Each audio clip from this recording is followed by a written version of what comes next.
In our previous sidebar, Blake Lively's team has denied all of these allegations. They have responded to this filing, this lawsuit, saying, An update on the Justin Baldoni dust up with Blake Lively. You know that Justin and his team promised to start releasing all of his correspondence with her. It captivated the public and sparked a whirlwind of speculation, accusations, and courtroom drama.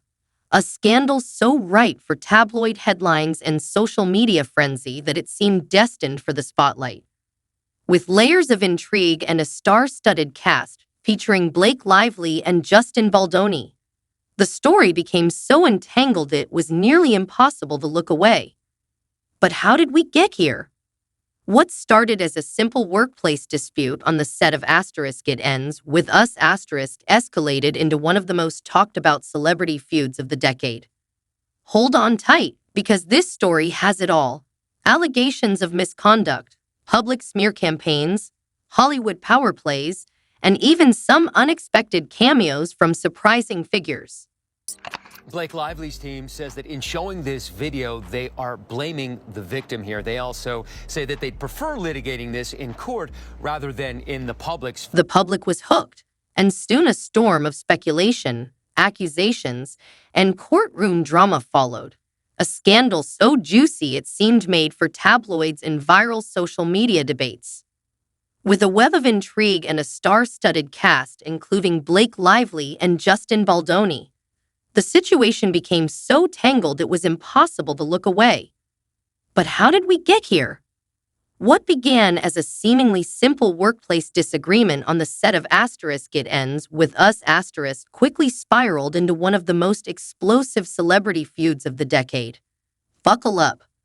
This tale is packed with everything. Misconduct allegations, public smear campaigns, Hollywood power struggles, and even some unexpected appearances from unlikely figures. You're not kidding when you say this is getting messier. The author of that book deleting her Instagram account, another who plays Baldoni's sister in the film, being harassed online. Blake Lively's legal filing, which surfaced in December 2024, sent shockwaves through Hollywood.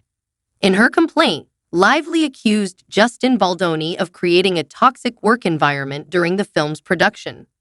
She detailed allegations of inappropriate behavior, including Baldoni using intimate scenes as an excuse for unprofessional conduct. Lively specifically claimed that during a slow dancing scene, Baldoni improvised physical contact that had not been discussed beforehand, leaving her feeling uncomfortable. She also asserted that there were no proper safeguards in place, such as an on-set intimacy coordinator, to ensure her safety and comfort. Lively alleged that Baldoni had crossed professional boundaries and added that she wasn't the only one speaking out. Other women on set had voiced similar concerns. Creepy Baldoni.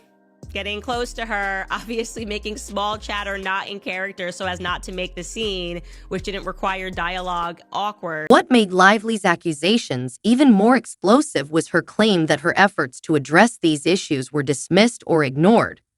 According to her, she raised concerns multiple times during production, but they were met with resistance or outright denial. Lively even organized an all-hands meeting to discuss the alleged misconduct, with her husband, actor Ryan Reynolds, attending for support. In her complaint, she described feeling like her concerns were being swept under the rug and argued that this was part of a larger pattern of retaliation against women who speak out in male-dominated industries. They believe that it's a continuation of the smear campaign that Blake initially claims happened while they were promoting the film. But if Lively thought her allegations would be taken at face value, she was sorely mistaken. Justin Baldoni and his legal team hit back with fierce determination. Baldoni, who had long built a reputation as a progressive, family-oriented figure in Hollywood, vehemently denied the accusations. His lawyer, Brian Friedman, dismissed Lively's claims as entirely false, outrageous, and intentionally salacious.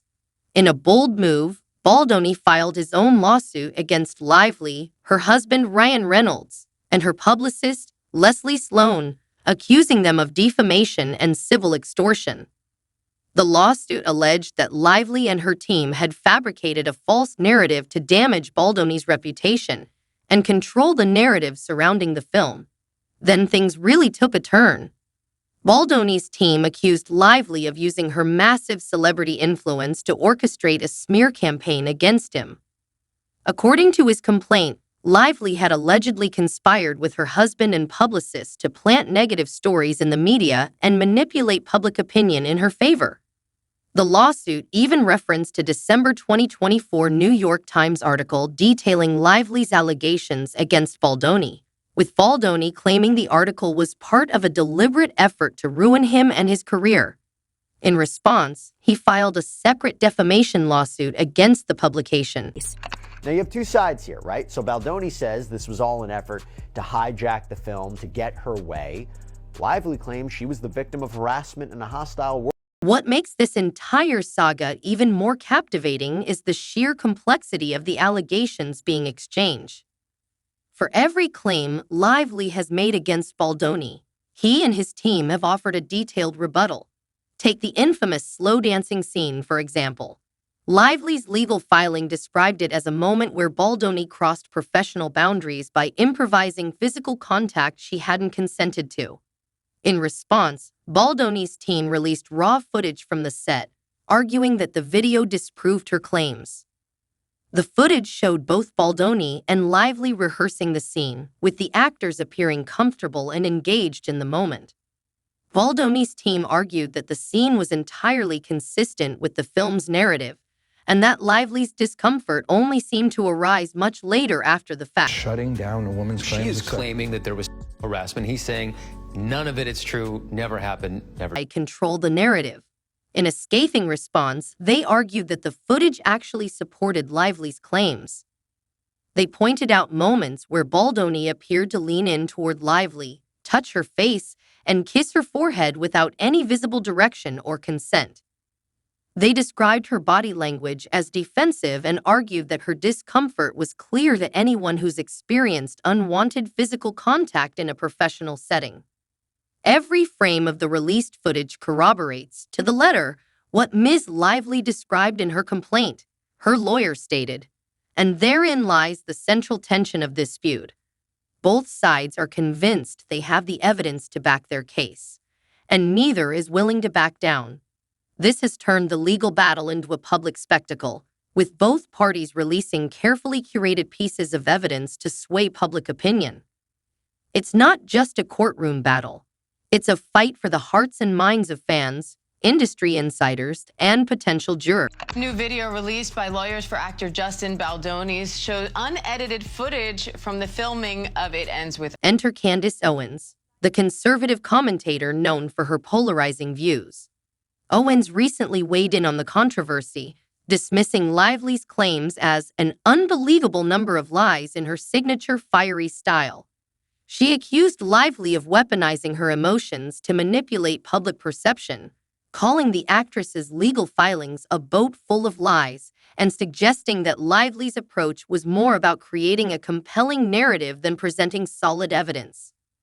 It's about taking sensitive feelings and turning them into a mountain out of a molehill, Owens said, echoing the skepticism many have expressed about the case. Owens wasn't alone in her criticism. Legal experts and public commentators have also scrutinized Lively's filings, pointing out what they see as glaring inconsistencies. For example, Lively claimed that Baldoni's actions during the slow dancing scene were unprofessional and made her uncomfortable. However, court documents reveal that an intimacy coordinator was available on set. Baldoni's team has argued that Lively had access to this resource but chose not to use it, a detail they believe undermines her claims. First and foremost, I should tell you that I have a major scoop regarding Blake Lively and Ryan Reynolds.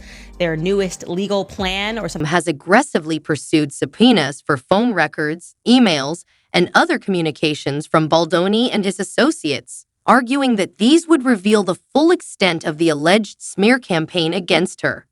However, this strategy has drawn criticism for being overly invasive.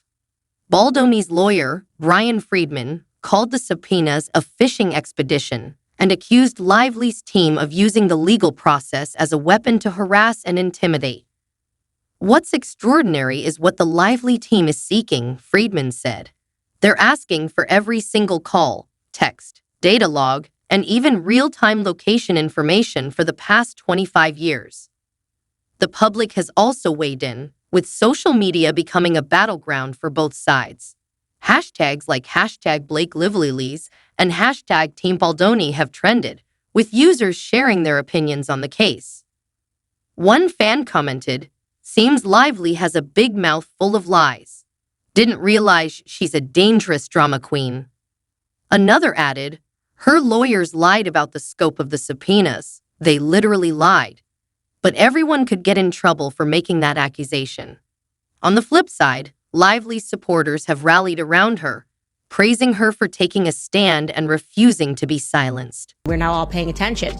So I'm just going to very quickly, before I give you all of the tea that I got over the weekend, I'm going to go over the biggest revelations from the file. The stakes in this case couldn't be higher. For Lively, her reputation as a champion for women's rights and workplace equality is on the line. For Baldoni, his career and carefully crafted public image as a socially conscious filmmaker are hanging in the balance. And for the rest of us, this legal drama offers a fascinating, if slightly unsettling, glimpse into the messy, high-stakes world of Hollywood power dynamics. Yes, this is exactly what I want, a puppy to kick in the mouth. And you'll do what I say. So I'm going to show you these exchanges. This is Ryan Reynolds. The room battles or the conflicting narratives.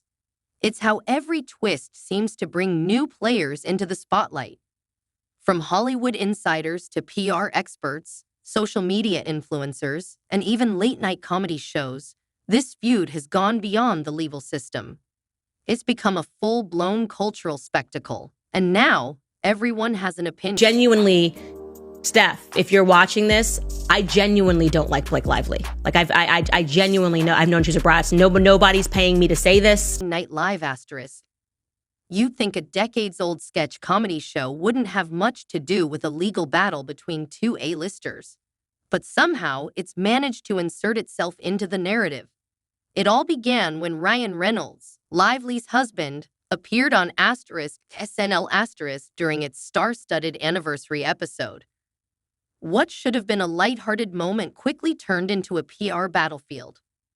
Reynolds, known for his sharp wit and quick humor, delivered a joke that many interpreted as a direct jab at Baldoni.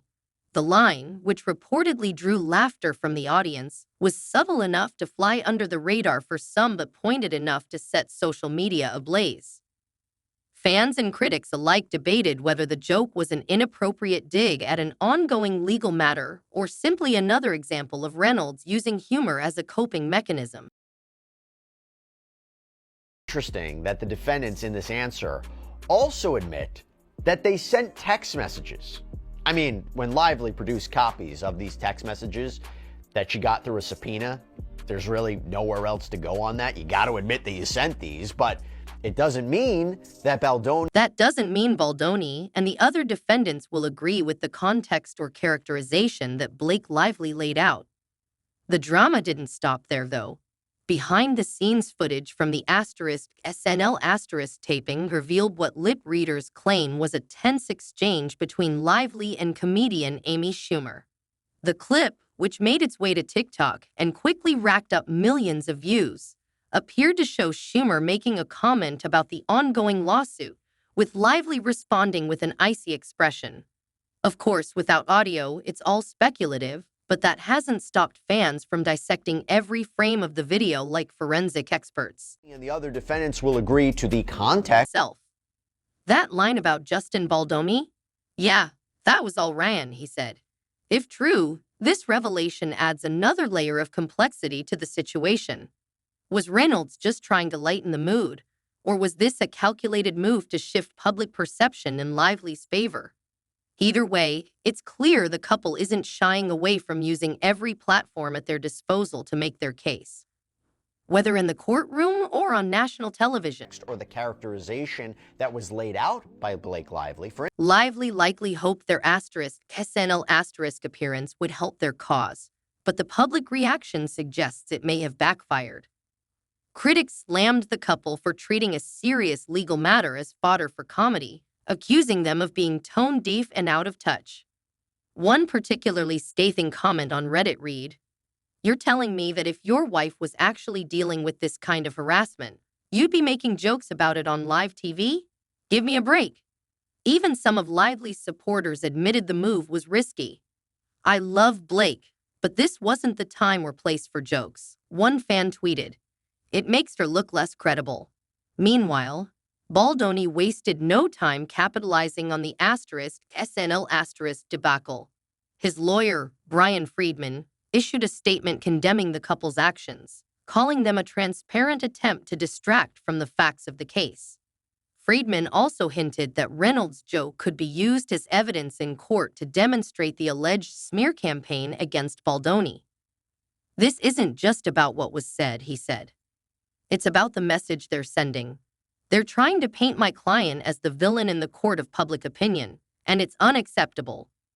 And speaking of smear campaigns, let's dive into the issue of subpoenas, which has become another flashpoint in this feud. Lively's legal team has been relentless in their pursuit of evidence, issuing subpoenas to phone carriers, internet providers, and even Baldoni's associates. The goal to uncover what they claim is irrefutable proof of a coordinated effort to tarnish Lively's reputation. According to her lawyers, these records will expose the people, tactics, and methods behind the alleged smear campaign, providing a clear timeline of when, where, and how it all unfolded. If you look at this scene that was captured on tape, you'll see there's nothing nefarious going on. She says this actually proves her point. There's an argument that she is hiding her discomfort with what he's saying and doing, and she's just trying to finish the scene like any kind of professional. Which way you take it, which way you perceive it, again, that'll be up to a jury or the... But Baldoni's team isn't backing down. Friedman has described the subpoenas as a massive fishing expedition, accusing Lively's lawyers of overstepping their bounds. They're asking for every single call, text, and even real-time location data from the past 2.5 years. "This is an outrageous invasion of privacy, and it's completely unnecessary," Friedman said. Baldoni's camp has filed motions to quash the subpoenas, arguing that they're less about uncovering the truth and more about harassment. And he says, look, this is just, Hollywood is based on pure fear, cultivated by both of them and their very powerful friends in entertainment. Defenders believe the requests are excessive and invasive, claiming, "This is just Blake trying to dig up dirt. It's not about justice. It's about revenge." Handling this situation carefully is easier said than done, especially when every move is under the microscope of millions. A case in point is Lively's recent decision to step back from the spotlight. Since filing her lawsuit in December, she's largely stayed out of the public eye, skipping major events like the Critics' Choice Awards and the Super Bowl.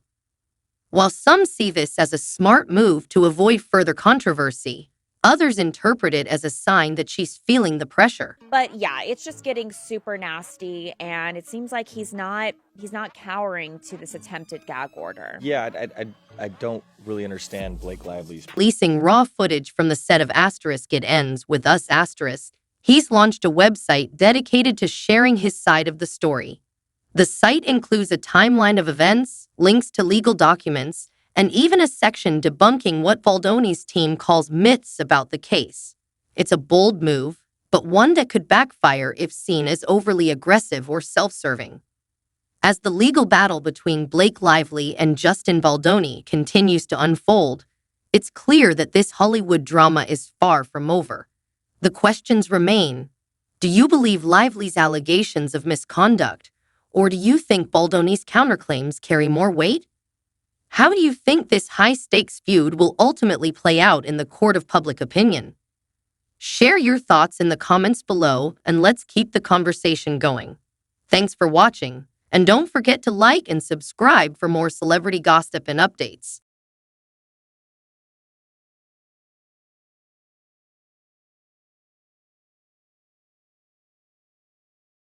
Blake Lively and Ryan Reynolds are seeking to dismiss Justin Baldoni's $400 million lawsuit against them.